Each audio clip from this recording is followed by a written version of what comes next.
So good morning guys, this is Makina Adventure again. Ayan, may gagawin tayo ngayon dito na Sharon Cuneta kung tawagin. Yun yung naghalo yung tubig at langis dito sa Mitsubishi Fusion. Ayan, tatay ko po itong sasakyan na to. Gagawin natin ito, no? Ang nangyari dito, bila na lang hindi umandar.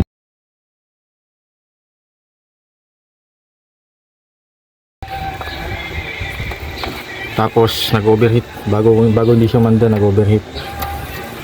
Medyo wala na, drininil lang is eh. Pero mapapansin nyo medyo ano siya, kulay tsokolate. Yan, buksan natin to. Yan, nagaro na yung tubig tsaka langis. So bago ibaba yung makina, magko-compression test muna tayo para malaman natin kung top overall o general overall ang gagawin natin.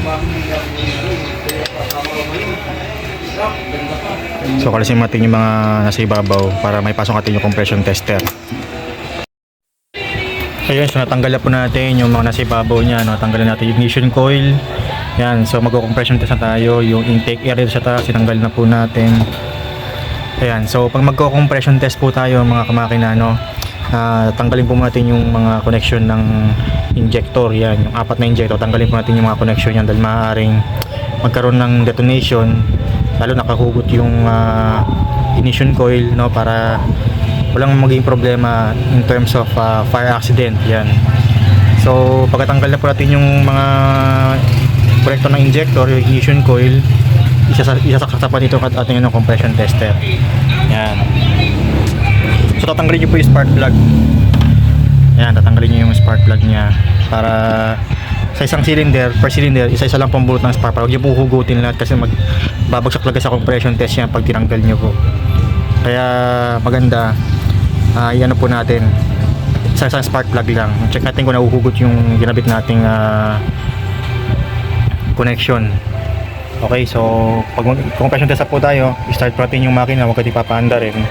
And kailangan full open itong throttle. Naka full open yan dapat. Okay, so dapat fully open. Yan. Okay.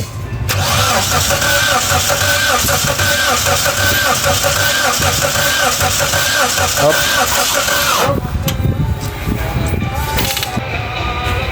Sige pa.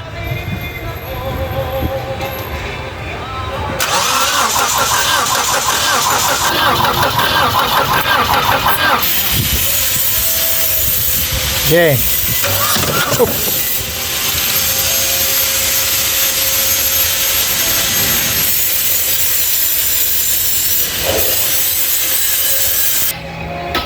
So guys, nakita nyo may tumalsik na tubig, no? So may tubig po ito sa loob ng cylinder.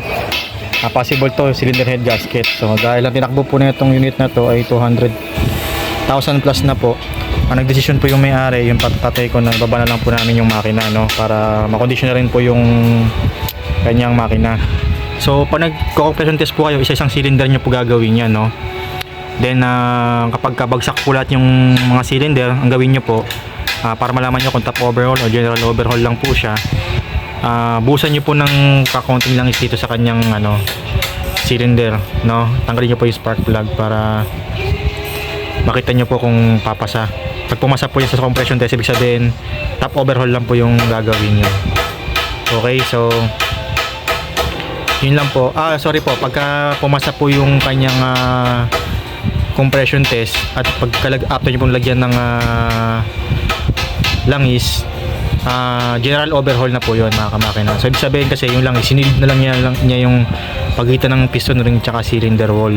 So pagkabagsak pa rin, nilagyan na po ng langis, so yun yung top overhaul lang po, no, mga kamakina. So ganun na po mag compression test. So bababa na po natin yung makina nito, no. Yan po yung gagawin natin. So yun mga kamakina, baba ko na po yung kanya makina sa kanyang engine bay. Tapos ito na po yung nakalas ko. Yan, nakalas ko na po halos lahat. Cylinder head, yan, yung oil pump nya, balancer, yan, timing belt. Ayan, so pasensya na kung medyo magulo dahil natrat natin gawin ito, no. So ito naging problema kung bakit overheat to. So ito po yung kanyang head gasket. Papapansin niyo yung mga puti-puti po na yan. So may leak na po ng coolant dyan So tubig coolant yan. Pag nakita nyo kung anong kulay. Ito po kasi usually tubig na lagyan namin dito. Kaya ayan, may tagas na po ng tubig talaga tong cylinder head gasket niya.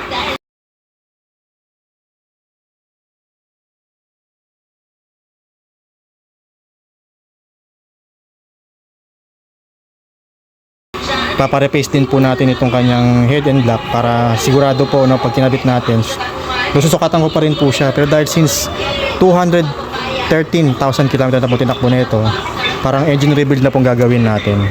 So mapapansin nyo po yung mga pagitan na yan, no? Diyan po dumadaan yung langis tsaka yung coolant na naghahalo, kaya naghalo po sila yung mga pagitan po na yan. Okay, so antayin nyo lang po yung part 2 sa pagbuo natin itong makina. Okay?